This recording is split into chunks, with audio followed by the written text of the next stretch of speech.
Joelle, welcome aboard to the show. Thank you so much for joining us today. My pleasure. This sounds like it's going to be a great casual conversation. I want to ask you, what is the recent thing in the work environment that kind of pissed you off? Okay. I literally had this conversation on a call. For how are we going to communicate with each other? Mm, We have, can we do it in email? Oh, there's too much email. Can we do it in Slack? Oh my God, Slack is an ADD nightmare. Can we do it in WhatsApp? Well, my WhatsApp is constantly exploding. Can we do it in Airtable? Well, nobody's got that open. Can we do it in Rike? Oh, please God, please stop. There's so many ways to communicate. And they all say, oh, I'll post to each other. And so you could spend half your day just digging out from multiple communications about the same thing. So this pisses me off because it actually causes stress. It impairs communication. And we're not getting things done. We're literally just trying to get things to stop having a little number in the chiclet that says 5, or in the case of my email chiclet, 22,392. right. I mean, the psychology that these companies are using against us, right? Completion bias. I mean, that's borderline evil, I've got to say, right? Um, I mean, what is the solution? I mean, is this a cultural issue? Is this you just need a block time to get through it? Is this a collaboration issue? How do you even see this? So I think we're going through an evolution, right? The companies want to own the user. Yeah. And yet there's so many platforms and so many things to use that they really can't own the user. And I have actually a lot of respect for Slack because they try to be open and Mm. everything can communicate there. It's not their fault that it's an ADD nightmare. Um, it Hold may on, have we been we got to qualify this. I've even got an H in that acronym, which makes it so ADHD, much worse. sure. Um, but what does that mean? Why? And I hate Slack, I gotta say. But what is the kind of counterintuitive point about why that is a nightmare? So I don't have ADHD. And I'm not a therapist and I'm not a psychologist. So, I'm speaking as a layperson who knows a lot of people and has Mm. managed. I've probably directly or indirectly, like there's hundreds of thousands of people that I've influenced and what have you. You have to learn how to intentionally set boundaries. Mm. So for example, I chose when we got on this podcast not to mute Slack. I turned it off Mm. and I don't have it on my phone. Those are boundaries I've set because I know that when I see the little chiclet with the number, I want to follow up. I want to be responsive. I want to be helpful. Some people have a lot of FOMO. I don't have FOMO. Like if it's a group thing, like, oh, this came in a channel and it doesn't need me, I don't care. I'm done. But if you have FOMO and if you have trouble setting boundaries, it's easy to fall down the rabbit hole. Inbox zero is another falling down the rabbit hole. So it behooves us to learn how to specify what is important and what is insecurity, right? That which is important, I need to engage. So with my clients, my friends, or my kids, I will say, if you need me to look at something and I haven't within what you consider to be a reasonable amount of time, text me. Mm. And you can say, please look at Slack or please look at email, and I will go. But what I'm trying to do is be fully present with Ari right now. And I can't do that with the beeping and the bupping and everything else. Nobody can. There's a myth, right? I'm a mom of 3. I've worked the entire time my kids grew up. My career took off at the same time as my family expanded. So people would say, oh, you must be great at multitasking. Nobody is great at multitasking. It's a myth. What I am really good at is context shifting, but I know I'm losing the thread. I know Yeah. I'm not as good as when I'm fully focused and present.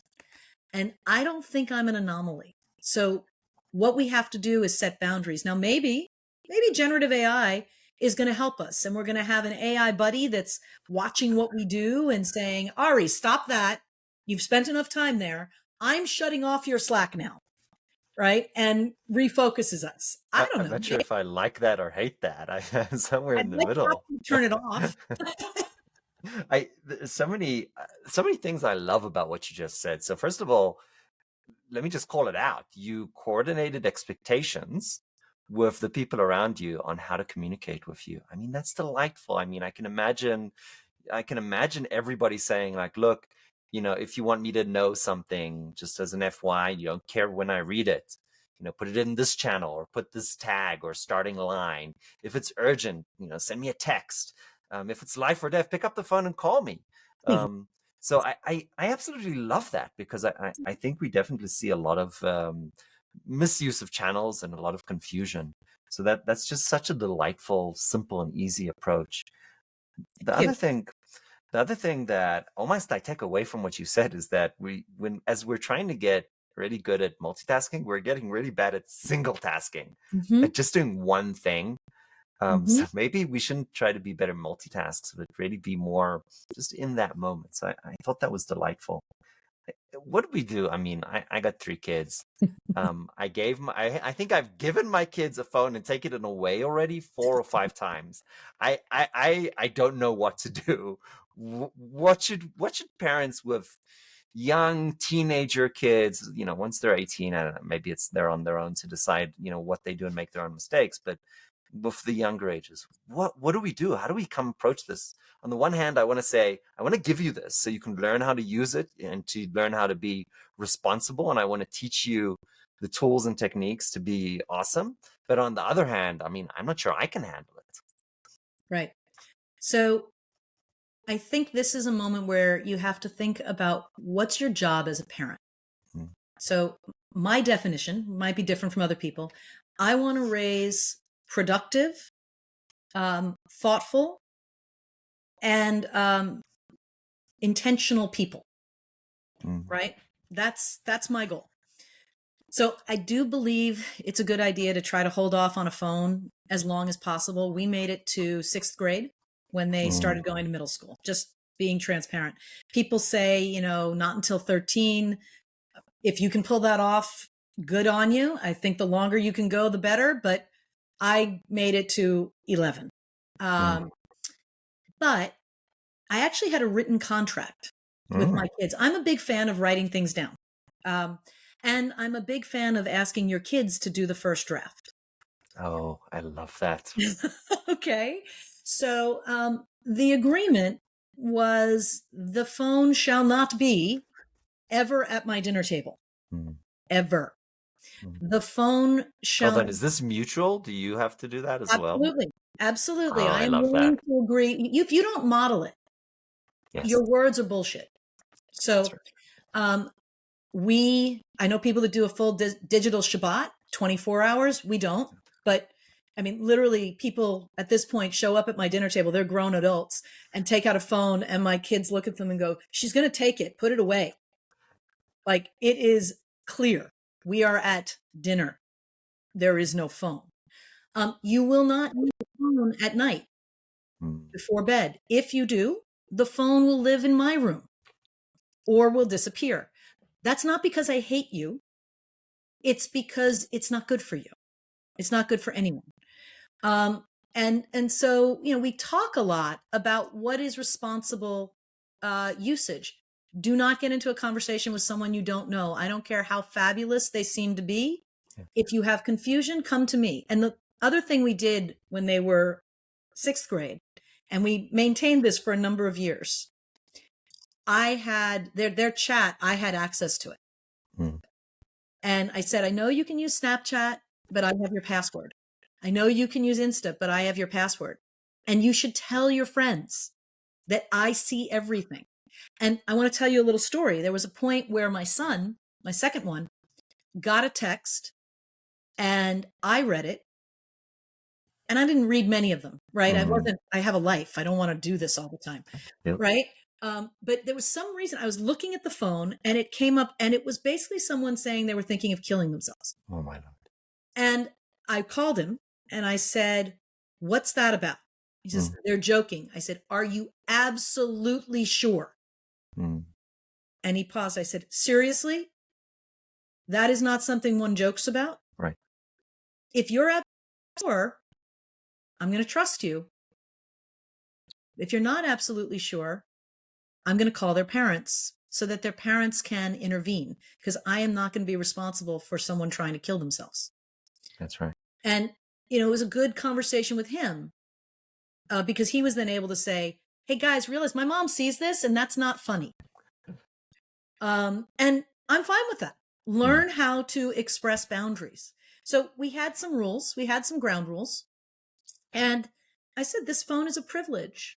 As right. long as we maintain the agreement, we're fine. Now, I never took the phone as punishment for something that wasn't related to the phone, Mm, because that's just dumb. Like, the punishment has to be relevant to what you did. yeah. And kids make mistakes, and there are times for productive consequences, but they have to be productive consequences. Otherwise, you just are exerting power. And, when you're in a power struggle with your kid, you've lost. It Mm, doesn't matter if you win, you've lost. So I like to establish up front, by the way, there's another thing. There's a product called Life 360. mm, And yep. I told my kids, part of you having Awesome. a phone is having that on. As long as I'm paying for the phone, this is a requirement. I promise not to embarrass you, but if you turn it off, I also didn't give my kids curfews. If you turn it off and I can't find you, I will call all of your friends Mm. until I find you, because it's late and I just want to know you're safe. One of them pushed that limit once and never did it again. I had this, like, it's not easy, right? I had that same agreement with them that they knew that I could see what they were doing, and I told them it was no secret. I was not trying to, entrap them. Mhm. And actually, I wasn't looking at it at all, until I saw cagey behavior, and it was like, that is, the kind of behavior that you're trying to hide something.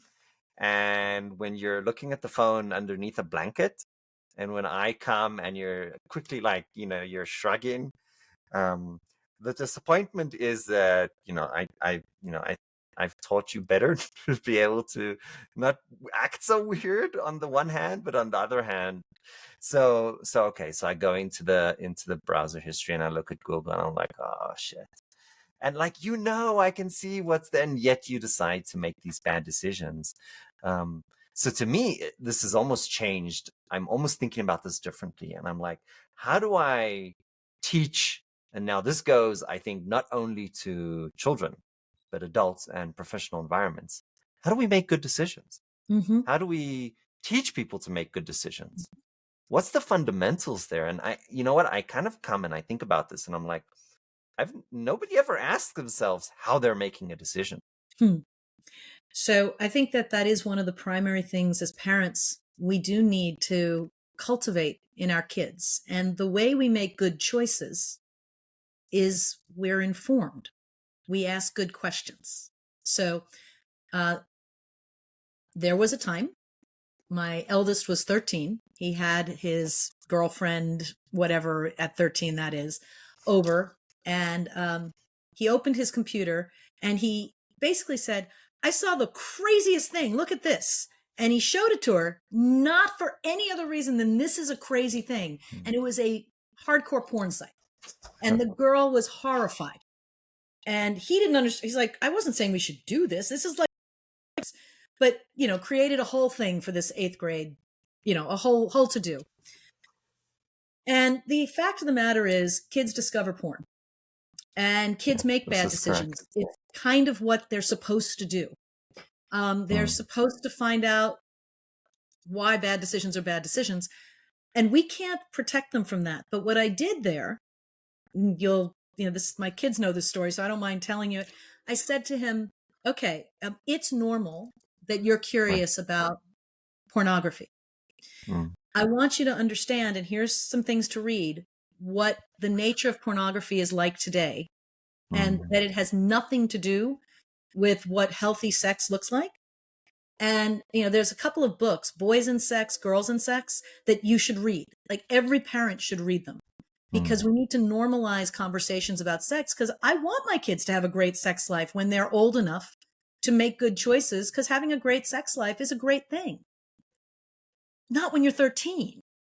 And so when you're 13, you're curious Right. and you don't know that what you're seeing is harmful. And so I said, here's the deal. If you want to watch porn, I'll watch it with you so that we can make sure it's safe. I Mm. don't like porn. It's not Mm. my thing. And by the way, you want to make porn not sexy? Make them talk about it with their mother. That's fabulous.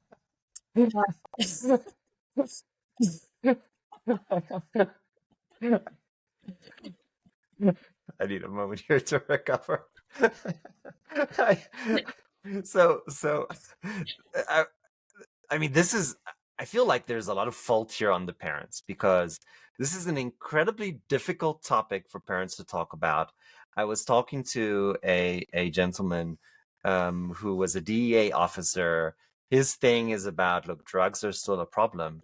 And Yeah, he's talking to um this is just so much this art of going down the rabbit hole. I had no idea we were going to get here, but talking to this DEA officer, and he's basically telling me parents don't want to hear from him. right. They don't want to hear about drugs. I can only assume that, parents don't want to, or, hear about sex. They don't want to talk about with their children. It's objectively hard. It's uncomfortable, but you had children. There's going to be things that are uncomfortable. And, do you want them having those conversations with somebody in their friend group? Right. Like, that's pretty bad. Yeah. And do you want them having those conversations with random internet sites? I do not. So again, and it's funny because I now have two kids. One's graduated college, one's in college, and one's about to go. But the ones who've been to college have come back and thanked my husband and I for how we parented. I don't want to say like I got lucky, I got good kids, right? And they I weren't. have prepared myself that will never happen. It I'm blows my mind. And I actually asked one of them why. And he said, well, you talk to us like adults. So uh, when we talked about porn, I wasn't like, tisk, tisk, tisk. I was like, I get it. Actually, there's a lot of people who watch porn. It's not my jam. And I also offered him a Playboy subscription if he'd look at it with his dad. Again, how to make it not sexy, right?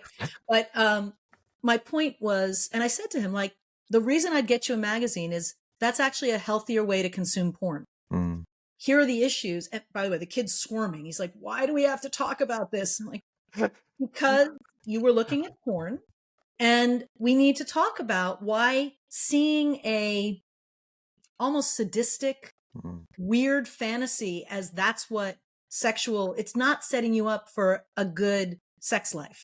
yeah. And it's not setting you up for healthy relationships. And so I want you to understand it's not no. I said no. It's here's why I don't think that's a good choice. Here's the data. You're a smart person. You need to make some choices here. And I'm going to give you some choices that are acceptable with the values of this family. What you choose when you're out of my house, you choose, but you will have been educated and informed and you will know how. So I'll give you another one of those stories. Mm, One of my kids, I realized, was self-medicating with pot. mm, And he wasn't, we had talked a lot about drugs and he wasn't escalating or anything else, but he did. And I said, I'm not okay with that. Um, and he made a bunch of arguments for why I should be. And I said, you're too young. I'm not okay with that. But I know that if I just say no, you're going to just do it anyway and hide. mm, So here's what I want. And, he had done it in a way that was put one of our babysitters in a bad situation. And so he was about to be grounded. And I said, so you're grounded, but you decide how long.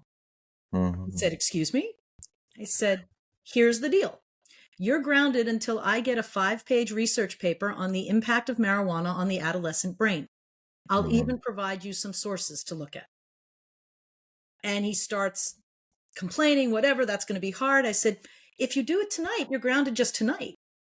If it takes you 3 months, you're grounded for 3 months. I don't care. I want the paper. mm. I still have the paper. I It was love a that. very good paper. And Really?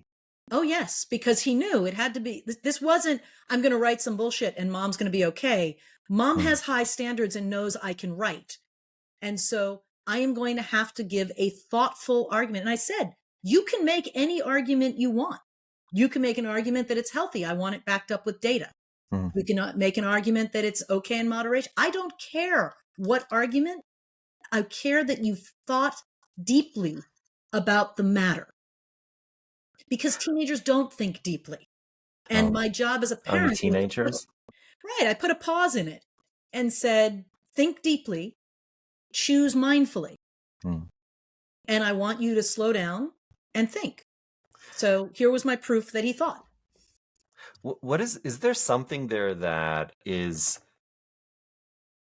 I would say, almost intuitively true, not only for teenagers, in the way that we're making decisions or not making decisions? Because what I'm seeing in what you did there is, eh, I feel bad about going to social psychology, but you kind of moved him from brain one to brain two. You made it from this emotional thing of everybody's doing it, and oh, I saw some anecdotal research too. I want you to think through that.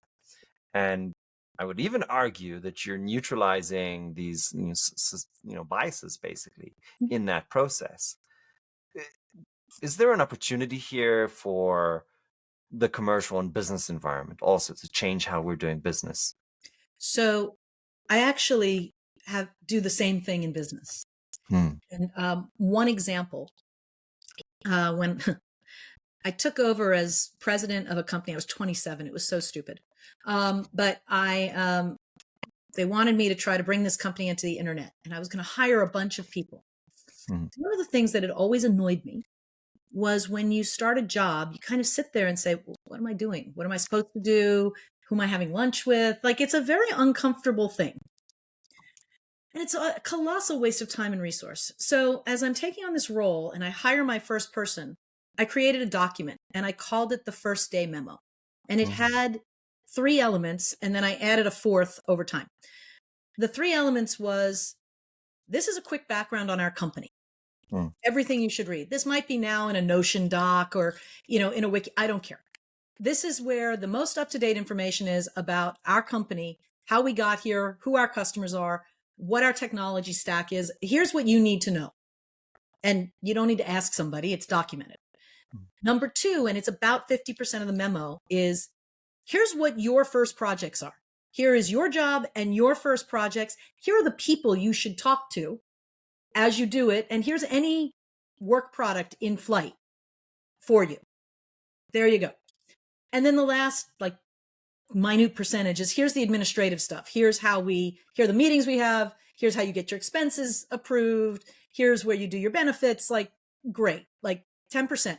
I called it a first day memo. The thing I added a little later, literally like a month later, Hmm. when we had more people, is I'd write them well in advance, like a week in advance of the person starting. And I had everybody who was named in it read it, comment, because I said it's my job Oh. to resolve disagreements and confusion about their role. Ari's new. Ari gets to have a clean slate and doesn't need to wonder why Linda's mad at him. That's my problem. That's not Ari's problem. And what it turned out, I've been doing first day memos now for over 20 years. And it is one of only two things when I was operational, leading organizations, that I said, I don't micromanage, but I demand a first day memo for every person you hire, and something I call top three. And my point on the first day memo is, if you can't be thoughtful and intentional about what this person needs to do first, you're not going to be a good manager for them. And I don't want to endure that nightmare. So you will write this, and we templatize it. And as you're going through the hiring process, you can add the projects. Like, this doesn't have to Hmm. be a nightmarish project. I'm going to build a GPT to help build them for people. But you do need to think about it, and you need to share it with people and get that feedback. The consequence, there are people who worked for me 15 years ago, they still have their first day memo. Oh, wow. It is a profoundly impactful thing. And what I learned from doing that, I didn't have kids yet, is there is a real benefit in writing down your expectations. So when we had our third daughter, I hired an au pair. Wonderful thing.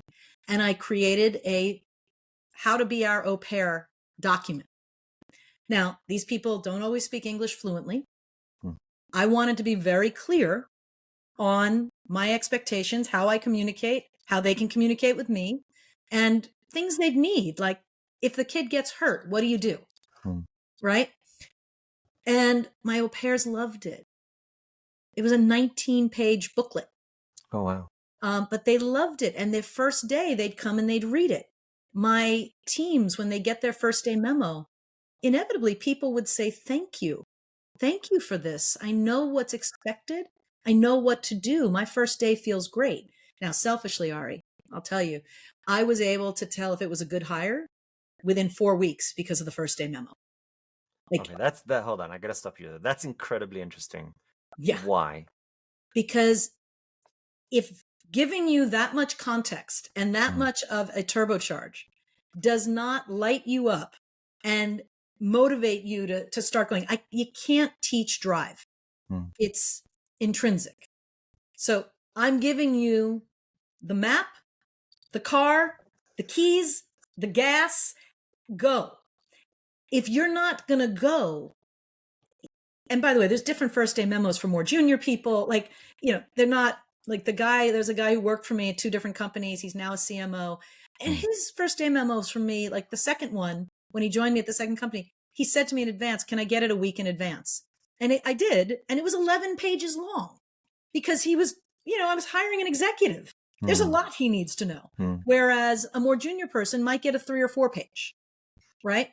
But you knew, and you also knew if they couldn't adapt, it's a snapshot in time. Right.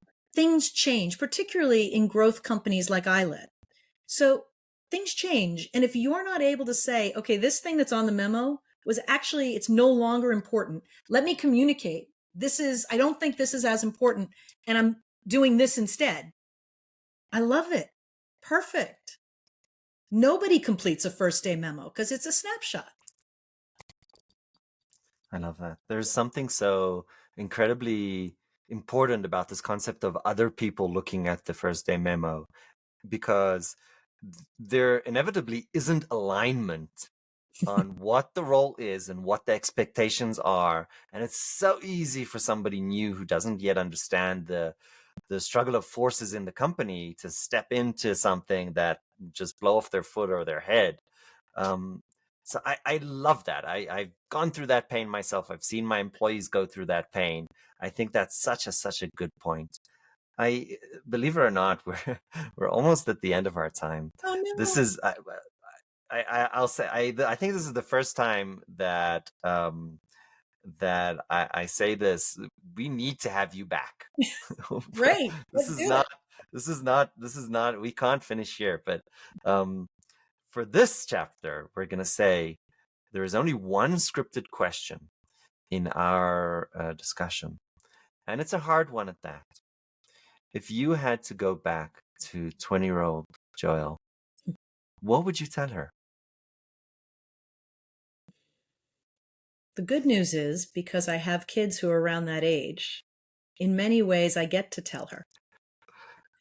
So take risks, experiment, maybe not with substances or porn, but you don't have to run so fast. Hmm. You miss things when you're running so fast. So if you want to explore another country or a different career path, spend your 20s collecting experiences. And don't worry necessarily about where they're leading. They're what's going to make you you. And I was to some extent in a rush for a couple of reasons. One, I didn't want to be financially dependent on my family. Um, they would have been generous and helpful. It was a me thing, not a they thing. Hmm. Um, Two, my mother had her first bout with cancer when she was 36, and the treatment for the second bout when she was 38 rendered her infertile. Not that she wanted more kids at that point, but Mm, I didn't want to develop cancer and wind up not having a family. And mm, so I said, I have to establish myself in my career and get myself going so that when I have kids, it doesn't slow me down. And, kids do change everything, but they didn't slow me down. And, I probably could have taken a few more detours and explored some different things along the way. So I find I'm doing it now mm. in my 50s. I love that. Joelle, thank you so much for joining the show. We will definitely have you back. I can't wait.